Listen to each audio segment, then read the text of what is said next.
이낙연 당대표의 속개 선언으로 더불어민주당 제50차 최고위원회의를 속개하겠습니다. 제50차 최고위원회의를 속개합니다. 이낙연 당대표의 발언이 있겠습니다. 코로나19 방역을 놓고 야당의 정부 흔들기가 도를 넘고 있습니다. 심지어 거짓으로 정부를 공격하며 국민의 불안을 증폭시키기도 합니다. 방역의 정책 결정은 중앙 집중적으로 이루어지고 그 실행은 일사불란해야 합니다. 방역 정책의 방향에 힘을 모아주고 세부적으로 미흡했다면 건설적 제안을 해주는 것이 옳습니다. 그래야 방역이 성공할 수 있습니다. 과도한 정부 흔들기는 국민의 불안을 키우고 국민과 정부의 틈을 벌려 방역의 성공을 방해할 수 있습니다. 지금은 여야를 떠나 국가의 모든 역량을 모아 국난을 극복해야 할 때입니다. 혼란 없이 이 위기를 극복하고 국민의 고통을 하루라도 빨리 덜어드리는 길에 야당도 함께해 주시기를 바랍니다. 코로나19 대확산으로 대다수 소상공인과 자영업자들이 벼랑에 서 계십니다. 당과 정부는 비상한 각오로 소상공인과 자영업자 지원 대책을 강구하고 있습니다. 3조 원 플러스 알파 규모의 맞춤형 지원, 임차료 등 고정비용 부담을 덜어드리는 방안, 신용카드 수수료 부담 경감, 공과금 납부기한 연장 등 가능한 모든 대책을 놓고 정부와 협의해야겠습니다. 특히 대통령께서 말씀하신 공정임대료를 구체화하는 방안, 재해 재난 시 임대료 부담을 제도적으로 완화하는 방안 등을 마련해야겠습니다. 코로나 악화에 대비해 추가 정책도 검토해야겠습니다. 소상공인 자영업자에 대한 4대 보험료 및 세금 부담 경감, 금융 지원 확대 등을 고려해 볼 수 있을 것입니다. 당 정책위와 관계 부처는 논의를 서둘러 연내에 종합적인 긴급 지원 대책을 내주기 바랍니다. 청년들의 일자리 확충 역시 당과 정부가 각별하게 챙겨야 할 시급한 과제입니다. 공공일자리가 청년 고용 창출의 마중물 역할을 할 수 있도록 내년도 신규 채용 확대가 필요하다고 봅니다. 코로나 여파는 취업 시장을 넘어 아르바이트 자리에까지 영향을 미치고 있습니다. 우선 겨울철 공공기관과 관공서 아르바이트 자리부터 발굴해 적용했으면 합니다. 아울러 민간 기업들의 적극적인 청년 채용 동참을 위해 세제 지원 등의 방안도 함께 마련했으면 합니다. 추미애 법무장관이 사의를 표명하셨습니다. 추 장관님은 우리 사회의 오랜 수건이었던 검찰 개혁을 이루려 노력하셨고 초석을 놓으셨습니다. 엊그제 권력기관 개혁과 관련한 합동 브리핑에서 박지원 국정원장은 정치 개입 없는 국정원을 약속하셨습니다. 진영 행안부 장관은 정보경찰 개혁과 국가수사본부, 자치경찰의 차질 없는 출범을 약속하셨습니다. 권력기관들이 국민의 품으로 속속 돌아오고 있습니다. 검찰개혁은 이제 시작입니다. 검찰이 국민의 우려를 받는 잘못된 의식과 문화를 시정하고 국민의 신뢰를 받는 국민의 검찰로 발전하도록 개혁을 지속해야겠습니다. 대한민국 민주주의는 지금의 진통을 극복하고 더욱 공고해질 것이라고 확신합니다. 제주 4.3 특별법 개정안에 대한 정부와 당의 협의가 마무리됐습니다. 당정은 희생자로 결정된 사람에 대하여 위자료 등의 특별한 지원을 강구하며 필요한 기준의 마련을 위해 노력한다는 규정을 개정안에 넣기로 최종적으로 합의했습니다. 협의에 임하신 당정 지도자 여러분께 감사드립니다. 저와 민주당은 여러 차례 4.3의 진상규명과 명예회복에 최선을 다하겠다고 약속드렸습니다. 4.3 특별법은 과거를 치유하고 미래로 나아가는 정의 입법의 남은 과제 중 하나입니다. 이번 임시국회에서 반드시 처리하겠습니다. 이상입니다. 김태년 원내대표의 발언이 있겠습니다. 지난 14일부터 유동인구가 많은 곳에 임시 선별진료소가 설치돼서 운영 중에 있습니다. 임시 선별진료소는 증상 유무에 상관없이 누구나 검사를 받을 수 있기 때문에 코로나 확산 차단에 도움이 되고 있습니다. 임시 선별진료소를 운영하기 위해서는 의료진의 지원이 필수적입니다. 의료진 모집에 의협에서 1,000명, 간호협회에서 2,000명이 지원을 해 주셨다고 합니다. 방역 최전선에 서야 하는 두려움을 이기고 어려운 결정을 해주신 의료진과 의료진 모집에 적극 협조해 준 관련 협회에 진심으로 고맙다는 말씀을 드립니다. 코로나 방역 최일선에서 헌신하신 의사, 간호사 등 의료진 여러분들께 다시 한번 감사를 드립니다. 야당의 백신 정쟁화가 도를 넘고 있습니다. 어제 김종인 위원장은 백신이나 재난지원금 스케줄을 내년 재보선에 맞췄다는 소문이 돈다는 발언을 했습니다. 아주 회개한 발언입니다. 저급한 음모론입니다. 제1야당 대표가 가짜 뉴스와 또 아니면 말고식 주장을 조합한 음모론에 기대어 정부를 흔들어대는 행태가 참으로 개탄스럽습니다. 백신과 관련한 국민의힘의 저급한 정치 공세는 이것뿐만이 아닙니다. 백신 확보와 관련해서 정부가 이미 여러 차례 입장을 밝혔음에도 불구하고 국민의힘은 수급 실패를 계속 주장하고 있습니다. 지난 10월에는 독감 백신을 전수조사하고 안전성이 확인될 때까지 접종을 중단해야 한다고 주장하더니 이번 코로나 백신에 대해서는 안정성은 따지지도 않고 접종부터 빨리 하라고 주장하고 있습니다. 상황에 따라 말을 바꾸고 정부를 흔드는 행태입니다. 전형적인 행태입니다. 그리고 정부와 국민을 이간질하고 방역에 구멍을 내는 방역 교란 행위입니다. 아마 야당의 목적은 어떻게든 K-방역의 성과를 깎아내리고 정치적 이익을 얻으려는 계산이겠지만 작은 정치적 이익을 얻기 위해 사회 혼란과 불신을 조장하는 행위를 지금은 해서는 안 됩니다. 백신 문제는 의학의 영역입니다. 백신 접종은 정부를 믿고 맡기시기 바랍니다. 백신의 안정성과 유효성을 확인하는 것이 먼저입니다. 접종이 시행된 나라들에서 백신과 관련된 여러 부작용도 지금 보고되고 있습니다. 우리나라 국민의 70%가 넘는 우리 국민들께서도 안정성이 검증되어야 접종할 것이라고 응답하고 계십니다. 방역이 뚫려서 몇십만 명씩 확진자가 생기는 그런 나라와 우리나라를 단순 비교해서는 안 됩니다. 지금은 차분히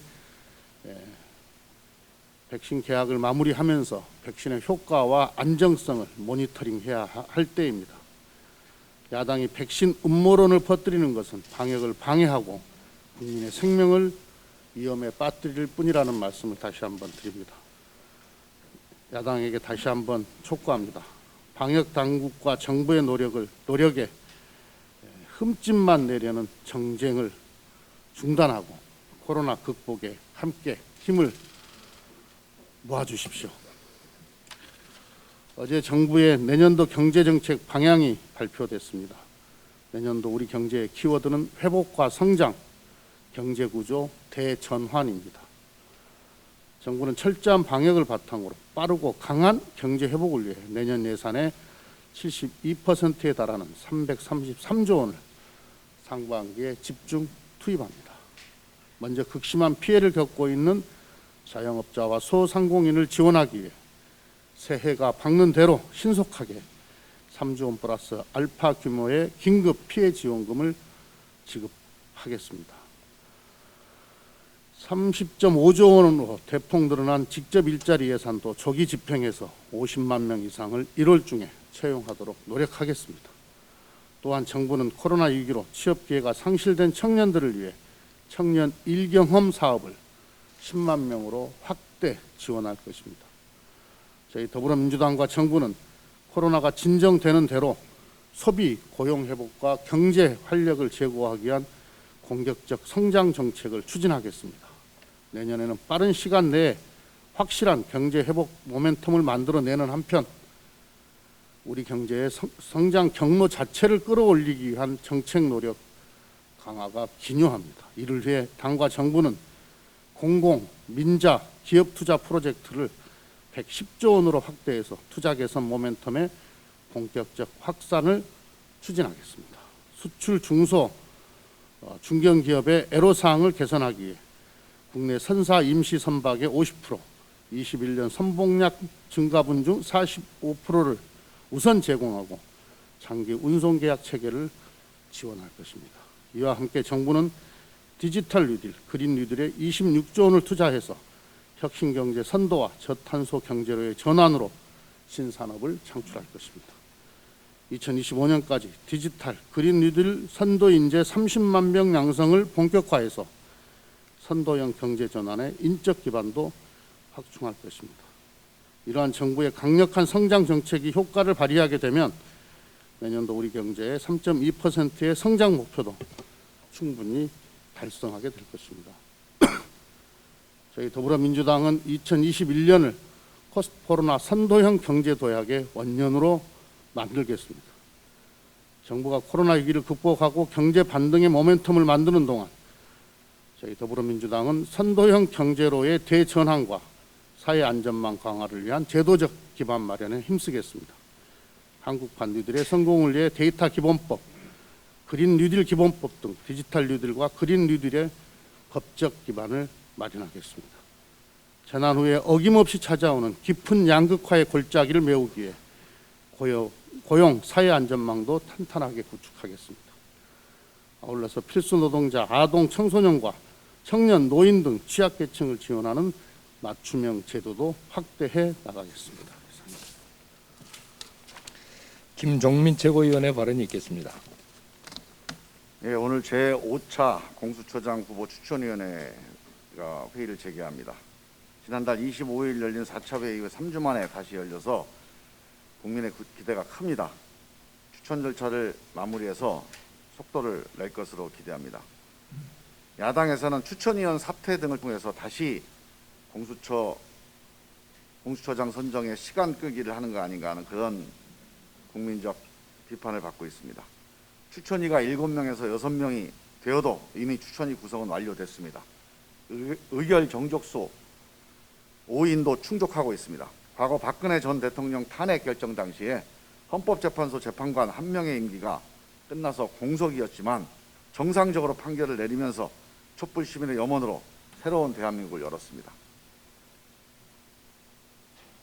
민주당은 지난 12일 개정안을 통과시키면서 공수처 출범을 위해 박차를 가하고 있습니다. 속도뿐만 아니라 중립성과 독립성을 지키는 옳은 방향성도 함께 고민하면서 두 마리 토끼를 다 잡는 공수처가 되기를 기대합니다. 야당도 무조건 반대만 할 게 아니라 대안을 내고 토론해서 권력개혁에 함께 해주시기를 호소합니다. 공수처가 출범하고 나면 검찰의 수사, 기소, 분리 등 권력개혁의 굳게 닫힌 문을 여야가 국민이 함께 힘을 모아서 열어가야 합니다. 공수처장 후보 추천은 그런 의미에서 최종 마무리가 아니라 새로운 시작이다 하는 점을 다시 한번 강조합니다. 저도 코로나 방역 관련돼서 최근 야당의 행태에 대해서 한 말씀 드리겠습니다. 온 국민이 방역 위기를 함께 넘기 위해서 마음을 모으고 있습니다. 그런데 이 K방역, 우리 방역 대응에 대한 야당의 공격이 도를 넘고 있습니다. 아니면 말고식 의혹 제기, 맹목적인 비난. 백신을 떨이로 구매했다. 선거에 맞춰서 백신을 준비한다. 도대체 이런 공격은 더 이상 이해할 수 있는 수준을 넘어섰습니다. 사실도 아닐 뿐더러 국가의 방역 체계를 위협하고 국민의 방역 신뢰를 흔드는 심각한 후유증을 남기게 됩니다. 말을 주워 담을 수 없는 것처럼 이 공든 방역의 탑도 한번 무너지면 복구할 길이 없습니다. 우리 공동체 모두의 피해로 이어집니다. 사실을 확인해 보면 정부는 4,400만 명분의 백신을 충분히 확보했고 해외 일부 국가에서 먼저 백신 접종을 시작한 이유는 사망자가 수만 명에 이르렀기 때문입니다. 전문가들도 급한 접종보다는 안전한 접종이 우선이라는 얘기를 하고 있습니다. 야당은 지난 가을에 안전성 검증된 독감 백신도 믿을 수 없다면서 접종 중단하라고 기자회견까지 했습니다. 이제는 안전성 검증이 안 된 코로나 백신을 빨리 맞아야 한다고 하는 자가당착에 빠져 있습니다. 코로나는 함께 싸워야 할 대상입니다. 정부 공격의 소재가 아닙니다. 민주당은 K-방역에 대한 야당의 무리한 정치 공세에 대해서 적극적으로 나서서 국민을 안심시킬 수 있고 방역 대책을 알려나가는데 최선을 다하겠습니다. K-방역은 대통령의 홍보물도 민주당의 전유물도 아닙니다. 우리 대한민국 모두의 공공재입니다. 이상입니다. 이어서 염태영 최고위원의 발언이 있겠습니다. 시의회 참석으로 화상으로 연결되어 있습니다. 예, 안녕하세요. 염태영입니다. 오늘 수원시의회 정기회 회의일이고 제가 또 시정 질의를 받고 있어서 오늘 직접 갈 수가 없고 그래서 온라인으로 발언을 하게 됐습니다. 양해를 바랍니다. 코로나19 상황이 더욱 엄중해지고 있습니다. 경제적 취약계층에 대한 각별한 관심이 더욱 필요할 때입니다. 이처럼 어려운 시기에는 연대와 협동의 공동체를 지향하는 사회적 경제 역할이 더욱 중요합니다. 사회적 경제는 사회적 기업, 마을기업, 협동조합, 자활기업 등의 이름으로 우리 사회에 뿌리 내려왔습니다.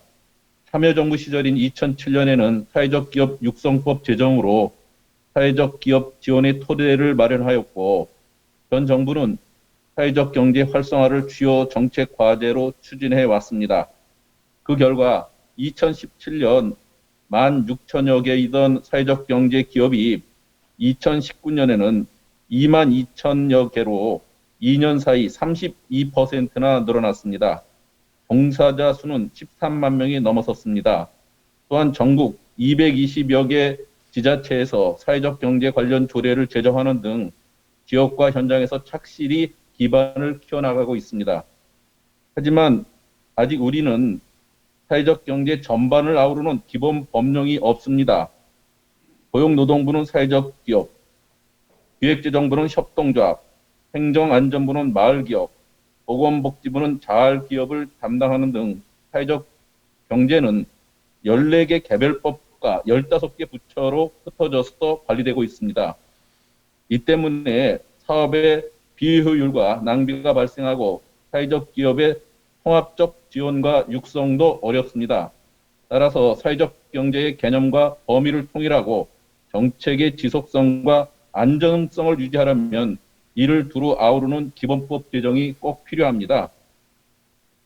최초의 사회적 경제 기본법은 지난 19대 국회에서 당시 새누리당 의원이 대표 발의했습니다. 그리고 당시 우리 당 의원들도 함께 공동 발의하여 초당적 입법을 기대했습니다만 결국 정쟁으로 무산되었고 20대 국회에서도 관련 법안이 발의되었으나 또다시 무의에 그쳤습니다. 처음 법안이 발의된 지 7년이 넘었습니다. 여러 차례 경제 위기를 거치면서 사회적 경제를 대한경제의 하나로 육성해야 한다는 목소리도 커지고 있습니다. 현대자동차, SK, LG 같은 대기업들도 사회적 기업 지원과 활성화에 앞장서고 있습니다. 우리 사회는 이미 사회적 경제에 대한 충분한 논의와 실험을 거쳤습니다. 이제는 매듭을 지어야 할 때입니다. 전 21대 국회에서도 우리 당의 윤호중, 강병원, 김영배, 양경숙 의원 등께서 대표 발의한 5건의 사회적 경제 기본 법안이 발의되어 있습니다. 한국 사회적 경제 연대회의를 비롯한 전국의 시민사회도 한 목소리로 사회적 경제 기본법 제정을 촉구했습니다. 전국의 지방자치단체들도 함께 응원하고 있습니다. 우리 당은 현 정부 100대 국정과제 중 하나인 사회적 경제 기본법 제정을 이제 적극 나서야 합니다. 국민의힘도 과거 자신들이 발의했던 법안의 취지를 잊지 말고 적극 동참해 주기를 바랍니다. 방역과 민생의 위기 앞에 고용을 창출하고 이윤을 나누는 이러한 사회적 경제, 더 이상 머뭇거림 없이 사회적 경제 기본법 제정에 나서 주시기를 바랍니다. 이상입니다. 이어서 농내 최고위원회 발언이 있겠습니다. 어제 전국에 36곳이 조정 대상 지역으로 지정이 됐습니다. 전국적 부동산 강풍 앞에서 고육지책이긴 하지만 원발에 오줌 누긴 느낌을 지울 수가 없습니다. 지역별 규제는 결국 풍선 효과를 불러온다는 것, 김포와 파주 그리고 이번 상황을 통해 다시 확인했습니다. 이제 부동산 정책의 패러다임 자체를 바꿔야 합니다. 가격과 대출 규제 일변도가 아닌 시장을 인정하는 정책이어야 합니다. 수요와 공급의 논리에 따라 가격을 낮춰야 하고 시장 정보의 격차 해소를 통해서 시장 스스로 적정 가격을 찾도록 해야 합니다. 먼저 주택 공급량을 당장 현재의 2배로 늘려야 합니다. 그러나 단순히 양만 늘리는 것이 아니라 살만한 아파트를 저렴하게 공급해야 합니다. 신규 물량부터 가격 거품을 걷어내기 위해서 기존 제도권에서 검증된 분양 원가 공개와 후분양제를 확대 실시해 가야 합니다. 원가를 알면 적정 가격을 알게 되고 적정 가격을 알게 되면 거품은 자연스럽게 빠집니다. 또 실제 물건을 보고 사면 하자는 자연스럽게 없어지고 아파트의 품질은 높아집니다. 로또 청약도 사라지게 됩니다. 지금도 공공택지와 일부 지역에서는 이를 시행하고 있으나 이것만으로는 부족합니다.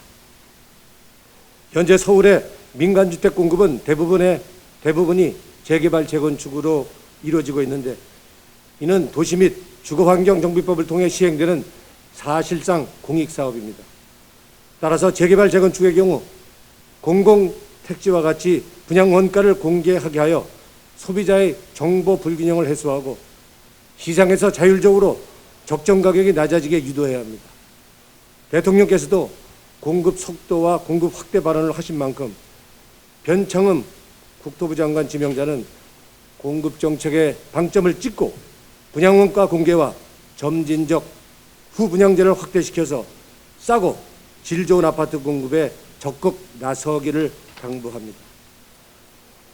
코로나가 기세를 멈출 줄 모르면서 소상공인 등 자영업자의 상황이 더욱 악화되고 있습니다. 우리나라 자영업자는 전체 취업자의 4분의 1 수준입니다. 다른 나라에 비해 굉장히 많습니다. 만약 이들이 무너지게 된다면 상황은 걷잡을 수 없게 될 것입니다. 공정임대료는 여기에서 출발합니다. 임차인이 망하면 결국 임대인도 망합니다. 서로 조금씩 힘을 보태지 않으면 모두가 무너집니다. 그러나 강제 임대료 인하는 바람직하지 않습니다. 임대인도 피해자이기는 마찬가지입니다. 단지 그 피해 정도가 상대적으로 경미하다고 해서 강제로 임대료 할인을 시키면 이는 결과적으로 임대인과 임차인 간의 갈등만 부추길 뿐입니다. 우리는 국민의 자발적 선의를 믿어야 합니다. 그저 정치권과 정부는 거들기만 하면 됩니다. 임대료를 할인해주면 세금을 깎아주고 은행 이자 비용을 덜어주는 방식으로 칭찬만 해주면 됩니다.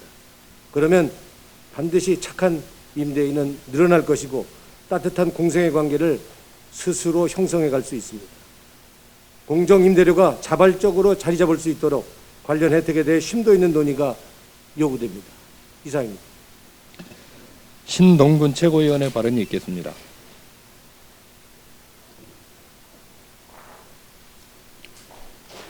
대검 국정감사장에서 윤석열 총장은 정치할 의향이 있느냐는 질문에 퇴임 후 국민에게 봉사할 방법을 찾아보겠다고 답했습니다. 재차 그 방법이 정치냐는 물음에 윤 총장은 말씀드리기 어렵다고 말했습니다. 검찰의 흑역사로 남을 장면이었습니다. 그동안은 당연하게도 검찰총장이 이 질문을 받으면 단호하게 정치할 생각이 없다고 답했습니다. 검찰의 정치적 중립성을 지키겠다는 의지를 밝히기 위해 그랬습니다. 윤 총장이 처음으로 그 금과 옥조를 깬 것입니다. 그 후로 윤석열은 검찰총장직을 가진 정치인으로 여겨졌습니다. 각종 여론조사에서 빠지지 않고 윤석열의 이름이 들어갔습니다. 더 이상 여론조사에서 이름을 빼달라는 요구도 없었습니다. 윤 총장은 오히려 그런 상황을 만끽하는 듯 보였습니다. 사상 초유로 현직에 있으면서 정치 선언을 한 검찰총장에게 사상 초유의 징계가 내려졌습니다.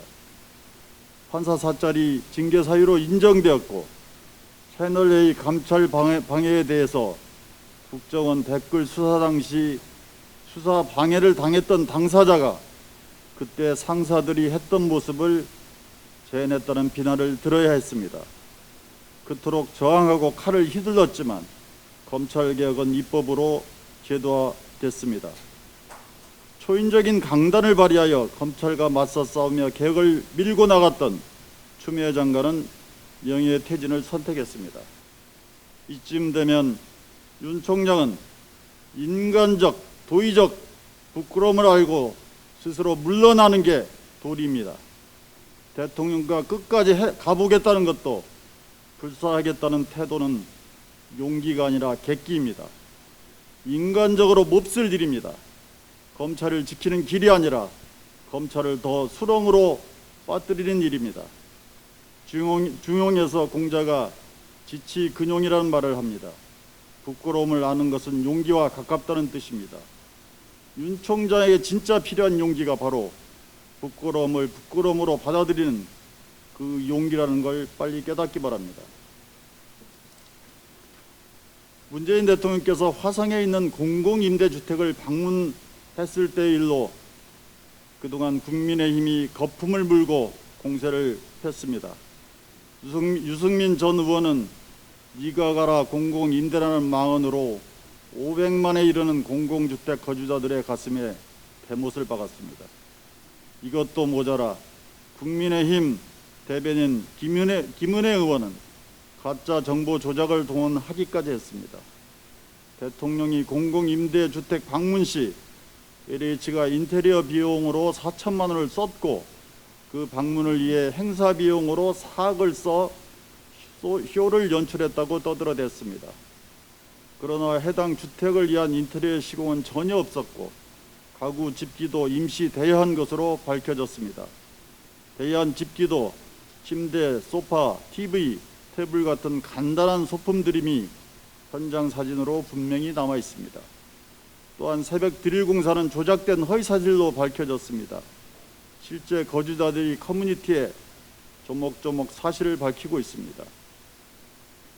모른다는 것을 아는 것이 가장 좋다. 모른다는 것을 모르는 것은 병이다. 노자가 한 말입니다. 정치인이 무지한 것을 아는 것처럼 떠버리는 것은 병 정도가 아니라 비열한 짓이고 망언이고 범죄이기도 합니다.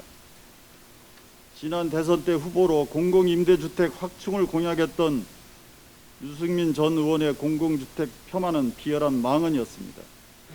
국민의힘 대변인을 맡고 있는 김은혜 의원의 거짓 공세는 비열한 망언을 넘어선 범죄 행위입니다.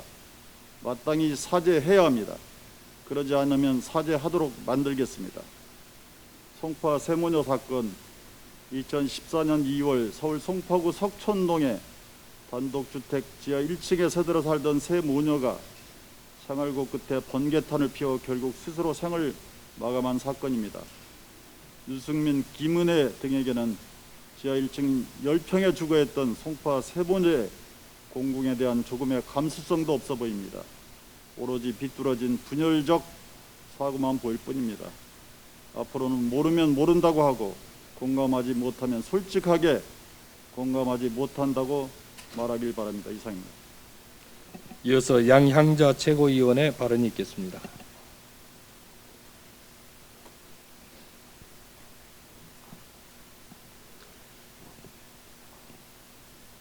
네, 저는 28년간 노동자로 살았습니다. 선진국 쫓아가느라 바빴던 산업화의 현장에서는 과로와 위험이 일상이었습니다. 장시간 노동으로 구토는 흔했고 화학약품 때문에 실명 위기도 겪었습니다. 개발 기간을 맞추느라 만삭의 몸으로 밤새 일하다 쓰러져 크게 위험해졌던 적도 있습니다. 당시 과로로 쓰러져갔던 동료들이 아직 눈에 어른거립니다. 선진국이 되면 이런 일은 없어지겠지, 후배들은 이런 일 안 겪겠지 하면서 버텼던 시간이었습니다. 하지만 악순환은 끝나지 않았습니다. 오늘도 계속되고 있습니다. 한 해 2,500명, 하루 7명의 청년과 가장들이 노동 현장에서 사고로 목숨을 잃고 있습니다. 국민소득 3만 불 시대에도 일하다 죽는 사람이 있다는 현실이 참담합니다. 선배로서 약속을 지키지 못해 가슴이 미어집니다. 다녀올게라는 가장의 출근길 약속이 지켜지지 못하는 대한민국, 이런 대한민국을 우리 아이들에게 물려줄 수는 없습니다. 그렇기에 중대재해기업처벌법은 반드시 통과되어야 합니다. 내 가족과 이웃의 목숨을 지키는 법입니다. 다만 정말 중요한 법이니만큼 정교해야 합니다. 사업장의 안전을 보장할 수 있도록 산업 현장의 현실을 제대로 담아내야 합니다. 일이 터지고 나서 책임자를 찾아내는 것이 최선은 아닙니다. 안전관리 수준을 높여서 산재가 발생할 요인을 확실히 없애는 것이 최선입니다. 법이 담지 못하는 부분은 없는지, 입법 취지와 실효성이 일치할 수 있는지 등을 잘 살펴야 더 실효적이고 더 안전한 법을 만들 수 있습니다. 기업에만 모든 책임을 지우는 것으로 사고를 완전히 막을 수는 없습니다. 특정인을 겨냥하는 것도 능사는 아닙니다. 안전을 우선할 수 있는 환경을 조성해야 합니다. 지속 가능한 예방으로 산재를 종식시켜야 합니다. 안전사고의 50%는 도급업체에서 발생한다고 합니다. 이러한 위험의 외주화를 안전관리의 전문화로 탈바꿈할 방법을 찾아야 합니다. 원청과 도급업체 모두의 책임을 높이는 것으로 가능합니다. 다만 현실적으로 모든 안전관리 업무를 원청 회사가 맡는 것은 불가능하기에 도급업체의 안전관리 역량을 끌어올릴 방안도 동반되어야 합니다. 국가와 기업이 함께 적극적으로 나서야 합니다. 국가는 안전관리 능력을 인증받은 전문 도급업체를 육성하고 지원해야 합니다. 기업은 국가로부터 공인받은 전문업체에만 업무를 위탁하도록 해야 합니다. 공인된 업체에만 위탁하고 제대로 비용을 지출하는 기업은 처벌 대상에서 제외한다면 산업 생태계의 안전 역량이 높아지는 선순환 구조를 구축할 수 있을 것입니다. 그것이 선제적으로 산재를 막는 길입니다. 정의당의 주장과 절박함을 너무도 잘 알고 있습니다. 그 진위와 진정성에서 배우는 면도 많습니다. 하지만 우리 더불어민주당은 무한 책임을 지는 집권 여당입니다. 완벽한 입법을 추구해야 합니다. 책임 있는 입법으로, 유능한 입법으로 산업안전 대한민국을 만들어 갑시다. 이상입니다. 박홍배 최고위원의 발언이 있겠습니다. 용준이가 없는 게 믿어지지가 않는데 벌써 2년이 흘렀습니다. 용준이로 인해 만들어진 산업안전보건법으로는 계속되는 죽음을 막지 못하고 있습니다. 매일같이 용준이처럼 끼어서 죽고 태규처럼 떨어져서 죽고 불에 타서 수십 명씩 죽고 질식해서 죽고 감전돼서 죽고 과로로 죽고 괴롭힘에 시달리다 스스로 목숨을 끊고 화학약품에 중독돼서 죽습니다. 사람들을 살리기 위해 절박한 마음으로 마지막 선택을 했습니다. 나의 절박함으로 다른 사람들을 살릴 수 있었으면 하는 바람입니다. 피눈물 흘리는 심정으로 중대재해기업처벌법이 제정될 때까지 잘 버텨보겠습니다. 2년 전 태안화력발전소에서 숨진 고 김용균 씨의 어머니 김미숙 씨가 지난 11일 중대재해기업처벌법 제정을 위한 단식 농성에 들어가며 SNS에 올린 글입니다. 아들을 잃은 어머니가 다른 이들의 아들들이 죽지 않기를 바라며 영하 10도의 날씨에 8일째 단식을 이어가고 있습니다. 이런 상황에서 지난 9일 국민의힘 정찬민 의원이 농성 중인 산재 유족들을 때밀이들이라고 지칭해 물의를 빚었습니다. 김미숙 씨를 비롯한 유족들이 국회 본회의장 앞에서 국민의힘 의원들을 향해 국민들을 안 죽게 해주십시오. 가족을 잃었습니다라고 소리치자 정 의원이 동료 의원들에게 누구야? 왜 때밀이들 하고 싸워? 라고 말한 것입니다. 정 의원은 사과 대신 사실과 다르다며 변명만 늘어놓았습니다. 묵은 때 같은 낡은 정치인의 때만도 못한 막말을 규탄합니다. 어제 우리 당은 중대재해기업 및 책임자 처벌법 제정을 위한 의원총회를 개최했습니다. 중대재해를 예방하고 책임을 강화하기 위해 법을 제정한다는 원칙하에 완결성과 실효성을 갖춘 법안을 만들기 위한 토론이 장시간 이어졌습니다. 법이 제정되더라도 위헌 판결이 나면 우리가 만들고자 하는 일하다 죽지 않는 대한민국을 만들 수 없기에 허점과 부작용이 없도록 최선을 다해야 합니다. 그러나 대다수의 산재 사망 사고가 중소기업에서 발생하는데 중소기업에 과도한 벌금형을 부과하고 경영 책임자를 구속하면 중소기업들이 망하게 된다는 재계의 논리는 경계할 필요가 있습니다. 준비의 시간이 필요합니다. 그러나 그 시간이 지나도 노동자를 반복적으로 죽게 만드는 살인기업은 국민에게 기여하는 혜택이 무엇이건 간에 차라리 기업 활동을 중단하는 편이 낫습니다. 우리 당은 중대재해기업처벌법의 조속한 제정을 통해 노동자들의 귀한 목숨을 하나라도 더 아낄 수 있도록 최선을 다해야겠습니다. 이상입니다. 마지막으로 박성민 최고위원의 발언이 있겠습니다.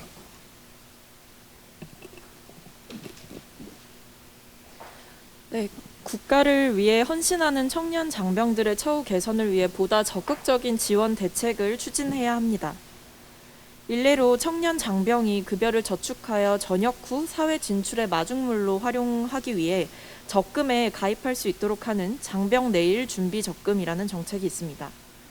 이는 고금리 적금 상품으로 15개월 이상 가입 시 5% 수준의 기본 금리를 제공하고 우대금리 1%는 정부 재정으로 충원해 청년 장병들에게 힘이 될 수 있게끔 하는 정책입니다.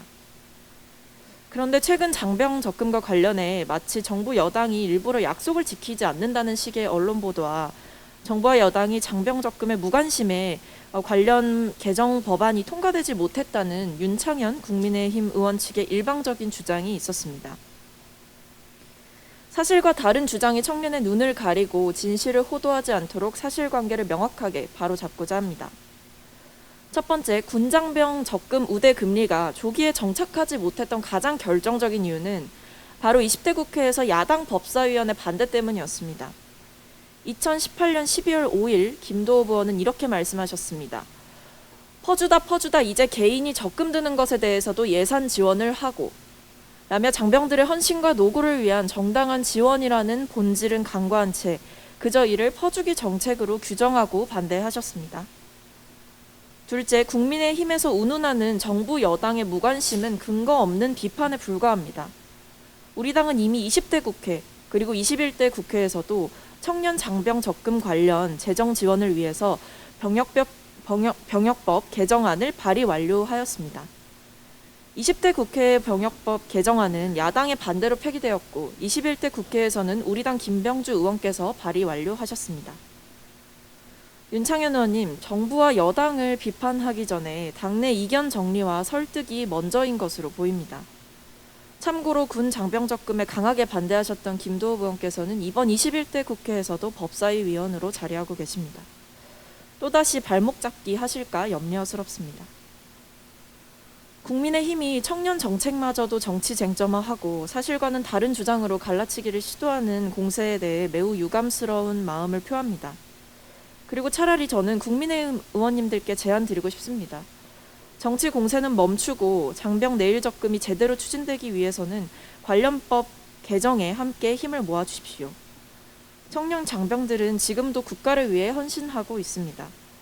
우리 민주당은 땀 흘리며 헌신하고 있는 청년들의 노고에 진심으로 감사드리며 국가 차원의 적극적인 지원 대책이 안정적으로 추진될 수 있도록 노력해 가겠습니다.